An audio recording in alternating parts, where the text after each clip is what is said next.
History of taxation series के first episode में मैंने आपको बताया कि किस तरह इस दुनिया में टैक्स सिस्टम की शुरुआत हुई और आज के इस एपिसोड 2 में मैं आपको बताऊंगा कि किस तरह इंडिया में टैक्स सिस्टम की शुरुआत हुई और कैसे ये इम्प्लीमेंट होता चला है। नमस्कार दोस्तों, मैं निकेत आप सभी का बहुत बहुत स्वागत करता हूं और चलिए आज की हमारी वीडियो की शुरुआत करते हैं। इंडिया में टैक्स के सबसे पुराने रिकॉर्ड्स मिलते हैं मनुस्मृति और अर्थशास्त्र में। इन दोनों शास्त्रों में बताया गया कि किस तरह से टैक्स को लगाना चाहिए जिससे सरकार का रेवेन्यू भी, सरकार यानी उस समय के जो राजा थे उनका रेवेन्यू भी बना रहे और लोगों को बर्डन भी फील ना हो। जैसे कि जिन लोगों की इनकम फिक्स्ड है उन पर 1/5 टैक्स लगाया जाए और जिन लोगों की इनकम फ्लक्चुएट होती है जैसे कि फार्मर्स हैं उन पर 1/10 टैक्स लगाया जाए। दोस्तों, आप सोच रहे हैं कितनी स्मार्टली हमारे एंसेस्टर्स ने टैक्स सिस्टम बनाया था कि टैक्स सिस्टम की वजह से किसी पर भी बर्डन ना आए। टैक्स को किस तरह से लगाया जाए इसके बारे में बहुत डिटेल्ड तरीके से बताया गया था कौटिल्य अर्थशास्त्र में और इसके बारे में सबसे ज्यादा इंफॉर्मेशन तब मिली जब 300 BC में मौर्य एम्पायर उसके चरम पर था। उस समय बहुत ही अच्छी तरीके से ये चीज समझाई गई थी कि किस तरह से टैक्स लगाया जाए, किन चीजों पर टैक्स लगाया जाए और ट्रेजरी एक बहुत इंपॉर्टेंट सोर्स है किसी भी डायनेस्टी की पावर का। और दोस्तों, ये बहुत बड़ा कारण था कि मौर्य एम्पायर बहुत ज्यादा ग्रो कर रहा था क्योंकि मौर्य एम्पायर में इस चीजों पर बहुत ज्यादा फोकस दिया गया था कि किस तरह से फाइनेंस को मैनेज किया जाए और डेवलपमेंट पे फोकस किया जाए ताकि एक डायनेस्टी ग्रो कर सके। अगर आप इस चीज का आर्कियोलॉजिकल एविडेंस देखना चाहें तो वो आप देख सकते हैं लुम्बिनी में, जहां पर अशोका पिलर है और उस पर ये इंस्क्रिप्शन है कि कुछ लोगों का टैक्स माफ किया जाए। दोस्तों, मौर्य डायनेस्टी कई तरह से फ्रूटफुल इसलिए भी रही क्योंकि उन लोगों ने फॉरेन ट्रेड पर भी ध्यान दिया।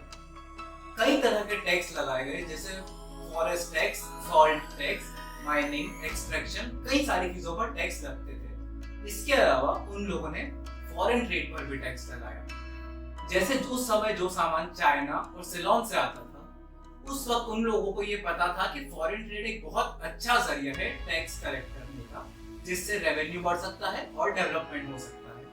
तो उन लोगों ने उस समय जो चीजें इंपोर्ट होती थी उस पर भी टैक्स लगाया और इस टैक्स को कहा जाता था बर्तन।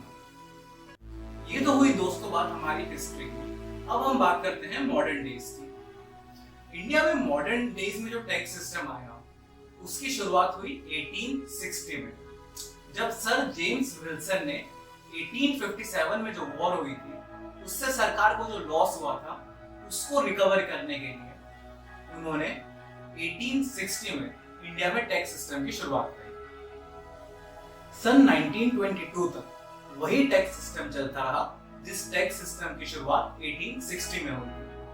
उसके बाद हमारा भारत आजाद हुआ और सेकंड 5 ईयर प्लान के अंतर्गत निकोलस कार्डोर को 1957 में इंडिया में लाया गया और उन्हें यह कहा गया कि वो हमारे टैक्स सिस्टम पे रिसर्च करें और इस चीज को बताएं कि कैसे इसे सुधारा जा सकता है। और उस वक्त कई तरह के टैक्स लगाए गए जैसे कि wealth tax, gift tax, etcetera.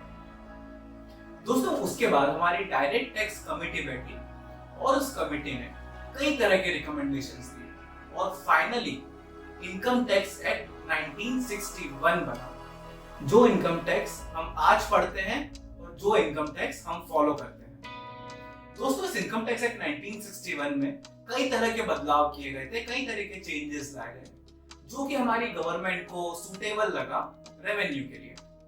और दोस्तों, इसकी रूट्स अगर देखी जाए तो वो कहीं ना कहीं अर्थशास्त्र या अंग्रेज जो टैक्स सिस्टम लाए थे उसमें छिपी हुई है। तो दोस्तों, इसी के साथ मैं आज के इस एपिसोड का अंत करता हूँ। उम्मीद करता हूँ इंडिया के टैक्सेशन सिस्टम के बारे में आपको कुछ जानकारी मिली होगी। दोस्तों, अगर आपको ये मेरा वीडियो अच्छा लगा हो तो इस चैनल को सब्सक्राइब करें और वीडियो को पे लाइक और कमेंट करके मुझे बताएं कि ये वीडियो आपको कैसा लगा। दोस्तों, मेरे इंस्टाग्राम और ट्विटर हैंडल आपको स्क्रीन पर दिख जाएंगे जहां मैं कई यूजफुल इंफॉर्मेशन शेयर करता हूं। आप मुझे वहां भी फॉलो कर सकते हैं। तो दोस्तों अपना ध्यान रखें, तब तक के लिए धन्यवाद।